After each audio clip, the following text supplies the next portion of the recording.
Today we're going to talk about taking on new services and training.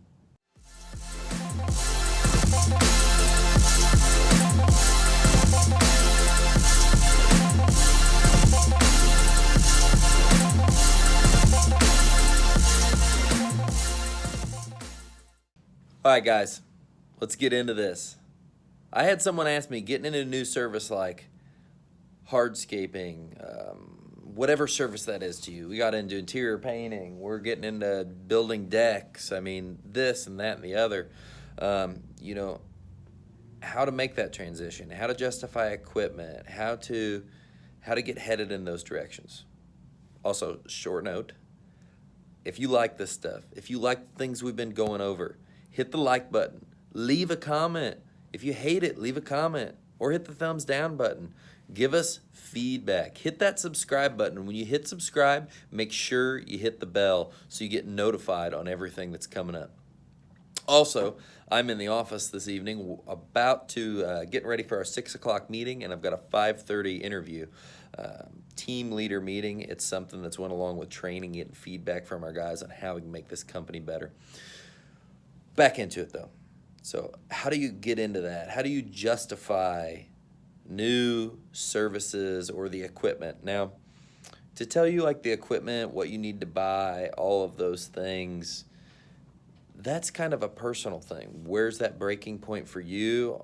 How much money do you have? Can you buy it before you need it? Can you afford to buy it before you need it? Is it a make or break thing on having it? That is 100% a personal thing. But as far as learning and the training, that's what I really want to hit on this. So recently, that question got brought up to me is, how to learn, how to get into these different things, how to train people. And, same thing for the office, people doing estimates. I was like, how do I get these people to know more so they can do better on these estimates, sell more stuff?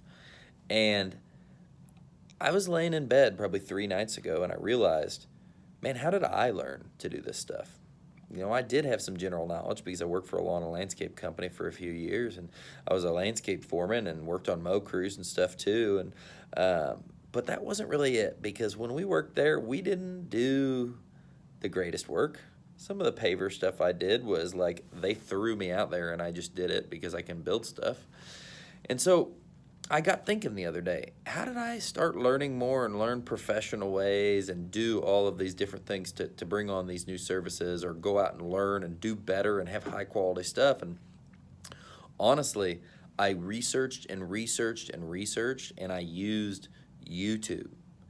I literally learned majority of service-based stuff from YouTube.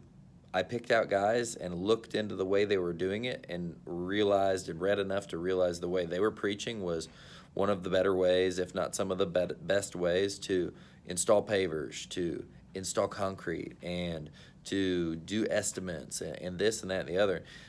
I'll probably get these linked to the bottom of this video, but one of them, Stanley Genetic? I don't know how you say his last name. He's got 1 million freaking YouTube subscribers, so I'm sure all of you watching this probably know who he is. But he had great videos on estimating, excavation, grading, all of these different things, pavers, retaining walls, the correct ways to build them. And I versed myself off his stuff. And then I went and looked at the ICPI standards and I cross-referenced stuff. And then I did more reading and more digging on open grade and closed grade stones, the different materials you could use, mason sand versus a chip stone or a turkey grit or whatever your area calls it. And this is just pavers. I'm jumping all over for this training. This is general answer to this question because this is a broad question, and I think you can answer a lot of different things in this one deal.